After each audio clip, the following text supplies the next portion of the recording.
So Jack's going to join us from the sales practice, M's coworker, colleague, and we're going to talk about what the heck is going on in the BDR SDR market. So everybody welcome Jack. Hey guys, morning. Good morning. Oh, got a nice little cup of Joe with you right now? Of course. I love it. I love it. Cheers. The dog on was like a month and a half ago, I think. Yeah. He's sleeping, so. Oh, we thought he was going to join you. This is basically what we had you on the show. You can't come unless Bogey's there. We'll see. Bogey's like your ticket. Should we just push the segment to next week, or what should we do? We got to rework nap time to revolve around this, so just think on that for next time. Yeah. But we're so excited to have you on here. So we're going to be chatting today. Ryan, you want to do a quick intro, and then we're just going to like dive right in. I do, absolutely. Well, Jack, you're one of our lead recruiters on the sales practice, and you obviously work with M.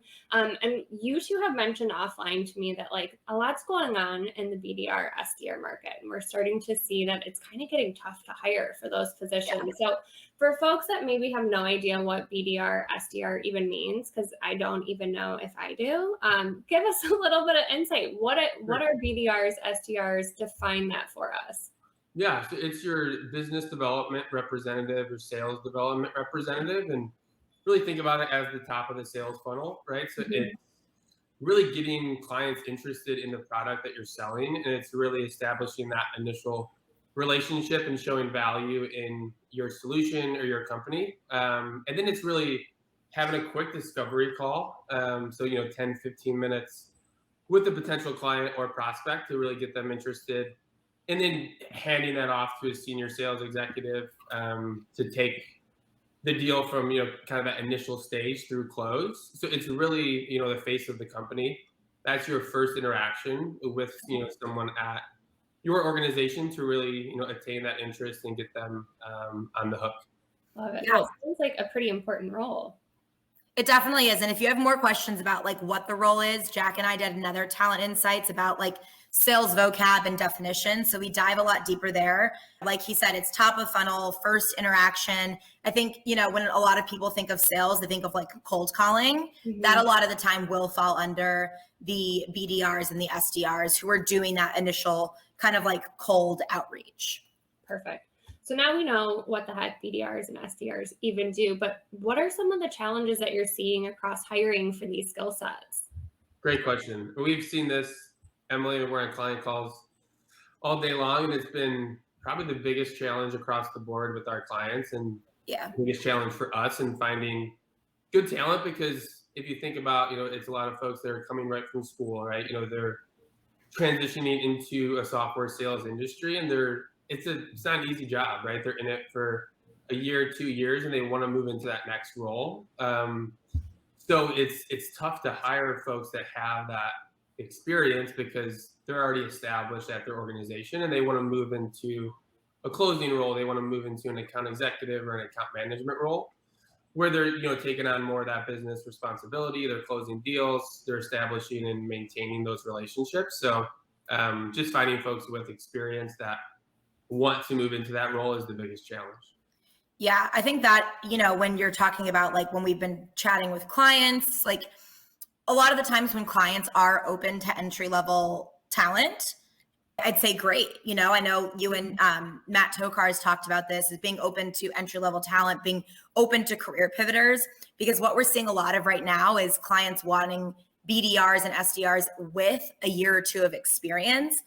And that's really where the challenge lies for us, because like Jack said, BDRs, they want to be in this like heavy outbound cold calling type of role for like 1 to 2 years, and then either move up at their company to a closing role, an account executive role, or move into an AE role somewhere else. But it's very, very rare that a BDR is going to look to make a lateral move from a BDR role at one organization to a BDR role at another organization.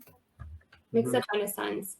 Even though you might have like a small percentage of folks that are interested in moving into, another BDR or SDR role at a different company, like maybe why are some of those opportunities enticing or exciting for them? Why are they making a decision to make a lateral move as opposed to either staying where they're at or taking some type of EA role at a different company?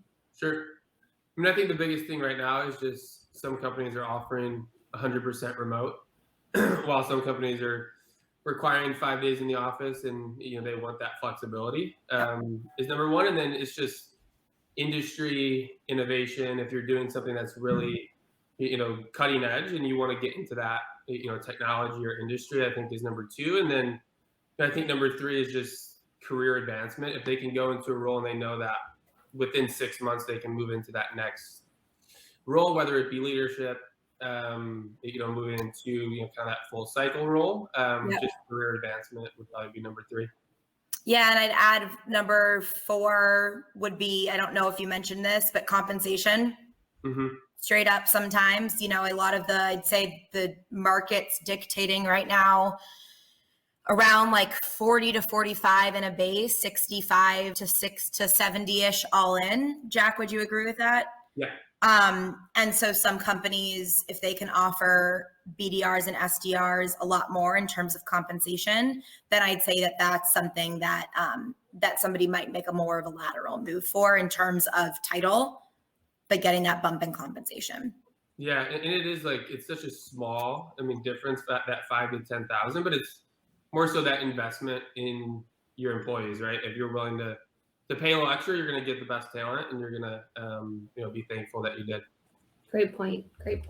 So what are the companies that are hiring BDRs and SDRs over and over again? What are they doing well right now? When it comes to hiring for those positions, what are some of the things that they're maybe offering that their competitors aren't?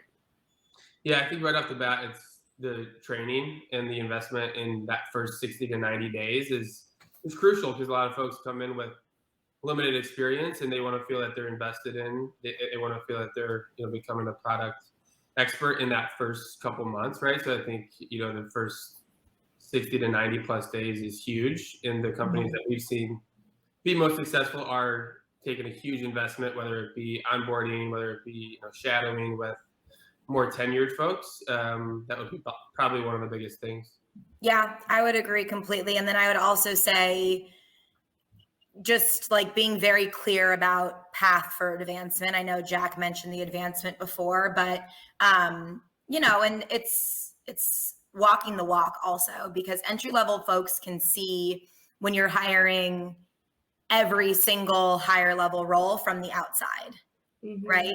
I think, the training is huge to train people from the bottom, and that's going to be beneficial to your employees. That's going to be beneficial to your company also. If you're investing from the bottom and really growing people from within, their loyalty to you is going to be greater, right? Their knowledge of your offering is going to be incredible by the time they get to a certain point. So I would say, on top of the training, just opportunities, legit opportunities for advancement, right? If you say you'll be in this role for 6 months to a year, not waiting until 3 years for the promotion. Yeah, absolutely. Well, you two are obviously experts in this space, and I appreciate all of the insights that you've shared so far. Any final thoughts or things that maybe employers need to think about or change their mindset on when it comes to the market right now? Yeah, I think just asking themselves a couple questions, right? Why would someone want to come work for you and take the same role, right? You have to have 2 to 3 things that are really going to be exciting or appealing to folks that are going to be taking lateral moves, and really have a good answer to that question, and be able to communicate that in an interview or communicate that in kind of throughout the process. I'd say also companies asking themselves what experience are we requiring for this role? I think that that's really big. So if you're going to go out there and say hey, we need this BDR to have 1 to 2 years of BDR experience in a software as a service environment, ask yourself, why, do we need that as a requirement? Mm-hmm. I'd say that that'd be just some food for thought. Yeah, great points. I think it's really important in this environment for employers to think about, is this a market problem or is this an us problem, right? We're seeing that across recruiting positions as well. We've been talking about those all year long. The market is just not going to keep coming up with talent. And if you're not able as an employer to adjust your perspective on things, your requirements, you're still going to have a difficult time finding talent because we can't just create these positions or skill sets out of thin air. So it's about adjusting your thoughts to what the market is voting. Absolutely. And like you said, the market's crazy. We even took a look at some numbers, and what is it like? We've placed like 50 BDRs, SDRs this year. Is that right, Jack? This year plus. Yeah. I'm not really good with our numbers and internal systems, but I had our expert, Robin, help me out. We had an expert this week, so she got me some numbers, and yeah, I mean, it's upwards of 48 that we placed in the year plus. So we definitely have a good understanding of the market and, you know, how to find this talent. So if there's any companies that are out there that need some help, or even just want to chat with Emily, myself, Allie, Louie, or Caroline on the sales team, we're happy to share some more insights and, you know, kind of places that we can find some of these folks, like whether it be Victory Lap, Sales Assembly, right? Like sales rework, yeah. That run these, you know, couple week courses, as opposed to, you know, finding folks that have experience. There's a lot of different routes and methods that we can share. Incredible. Well, thank you both so much, Jack. Love having you on the show. Even though you didn't bring Bogey, that's all right. We'll forgive you. You still gave us good insights, so we appreciate it. I'll hold a little bit of a grudge, but I'll be fine. We'll talk after this, and we'll have to adjust his napping schedule to factor it in. Appreciate you. Yeah. We'll get a video of him in the next week. All right, Jack. Thanks, Jack. Thanks for joining us. We'll see you later. Bye.